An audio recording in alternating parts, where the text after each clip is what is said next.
Scenes resembling war play out from Morocco to South Africa. The African continent is rushing to contain the spread of the worst pandemic in a century.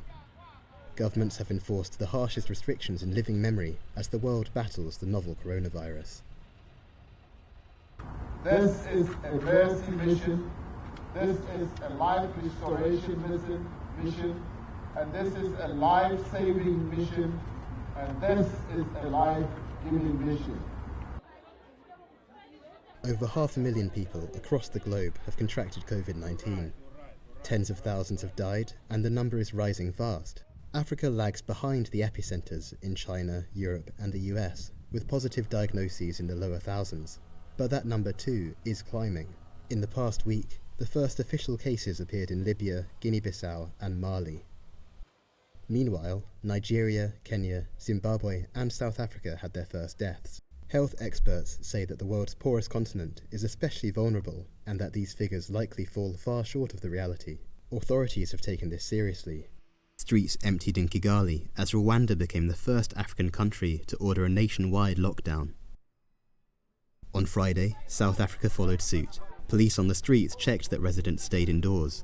For the next 3 weeks, jogging, dog walking, and the sale of alcohol are all banned. In Kenya, police fired tear gas to clear public markets.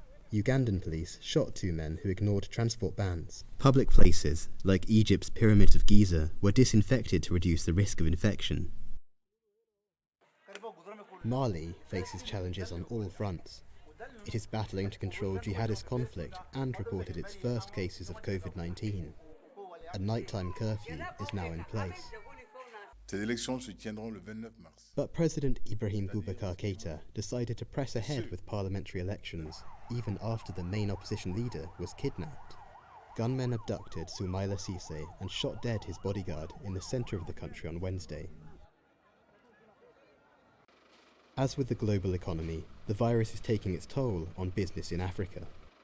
Flower farming is big business in Kenya, but its roses are rotting as the virus shuts down flights and demand from Europe.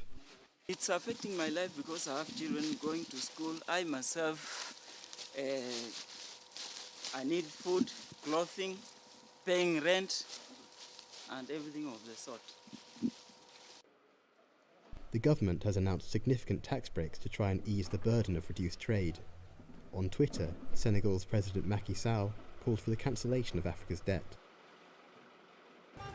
Others, like traders in Madagascar, see a business opportunity. Before, I sold toothpaste and earned 10,000 ariary a day. Now selling masks, I go home with 30,000 ariary every night. Meanwhile, artists are turning to the internet to reach audiences stuck indoors.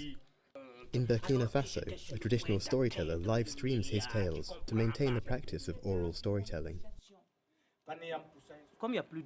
As there are no more spaces to tell stories, for us it is essential to be able to continue so that we don't lose touch, because as an artist I need that. I need to continue to transmit. But the virus has affected art in other ways. Many global celebrities have succumbed to COVID-19. One of them was Cameroon's Afro-jazz veteran Manu Dibango. This legend of African music died in hospital in the Paris region at the age of 86.